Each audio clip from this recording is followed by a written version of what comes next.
Bismillahirrahmanirrahim. Assalamualaikum warahmatullahi wabarakatuh. Innal hamdalillah nahmaduhu wa nasta'inuhu wa nastaghfiruh wa na'udzu billahi min syururi anfusina wa min sayyiati a'malina. May yahdihillahu fala mudilla lahu wa may yudlil fala hadiya lahu. Asyhadu an la ilaha illallah wahdahu la syarika lahu wa asyhadu anna Muhammadan abduhu wa rasuluh la nabiyya ba'da. Allahumma shalli ala sayyidina Muhammad wa ala ali sayyidina Muhammad. Qala Allah ta'ala fi Qur'anil Karim. A'udzu billahi minasy syaithanir rajim. Bismillahirrahmanirrahim. Qad aflaha man zakkaha wa qad khaba man dassaha. Al-ayah. Sahabat muslim dan muslim rahimakumullah. Insya Allah pada kesempatan yang berbahagia ini saya akan menyampaikan pesan adab, yaitu bagaimana adab terhadap diri sendiri guna menjaga dan menyucikan jiwa dan hati. Islam mengatur segala sendi kehidupan manusia. Muslim dituntun untuk menjalani hidupnya sesuai dengan adab Islam. Bukan hanya untuk sesama, tetapi untuk diri sendiri pula. Ya, Muslim harus menerapkan adab terhadap diri sendiri, karena hal itu akan mempengaruhi kebahagiaannya di dunia dan di akhirat. Sebagaimana firman Allah Subhanahu wa Ta'ala yang sudah disebutkan tadi dalam Quran Surat Asy-Syams ayat 9-10, yang artinya, sesungguhnya beruntunglah orang-orang yang menyucikan jiwanya itu, dan merugilah orang-orang yang mengotorinya. Rasulullah Shallallahu Alaihi Wasallam bersabda, kalian semua masuk surga kecuali orang yang enggan. Para sahabat bertanya, siapakah orang yang enggan itu, wahai Rasulullah? Beliau menjawab, orang yang menaatiku pasti masuk surga. Orang yang mendurhakaiku, dia orang yang enggan. Seorang muslim harus mendidik, membersihkan dan jiwanya. Lantas, bagaimanakah caranya seorang muslim yang ingin menerapkan adab terhadap diri sendiri itu? Jawabannya adalah 1T 3M.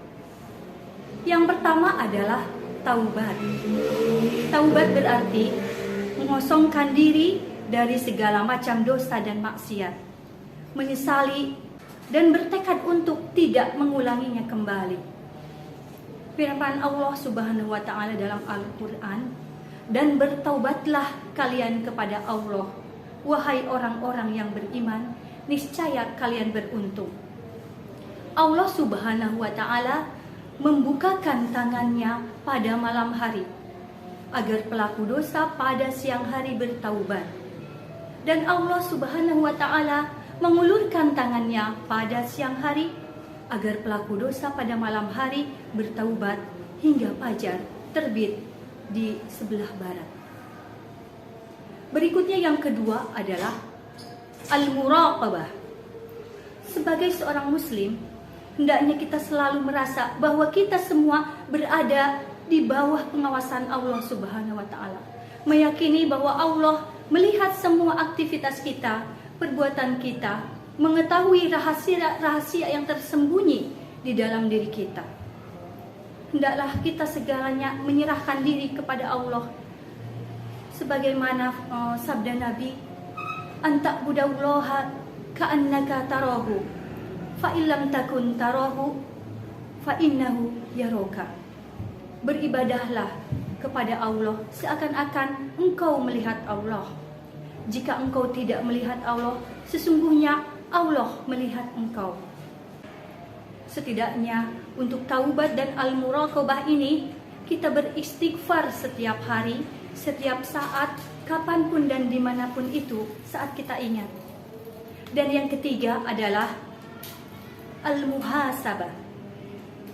Setiap manusia diberikan modal selama 24 jam, malam dan siang. maka digunakan apa waktu tersebut? Kita bisa bermuhasabah, amalan-amalan apa yang sudah kita lakukan. Kita bisa melakukan amalan wajib ataupun sunnah. Jadi jika kita seorang muslim, diibaratkan seorang pedagang yang mengerjakan amalan-amalan wajib, itu adalah sebagai modalnya. Sedangkan kita melakukan amalan-amalan sunnah adalah labanya. Tapi kalau kita mengerjakan dosa dan maksiat, itu adalah kerugiannya. Semoga kita tidak termasuk orang-orang yang merugi. Maka itulah, berusahalah kita untuk senantiasa mengintrospeksi diri, mengoreksi diri sendiri. Kadang-kadang untuk mengoreksi diri sendiri adalah hal yang lebih sulit dibandingkan kita mengoreksi orang lain.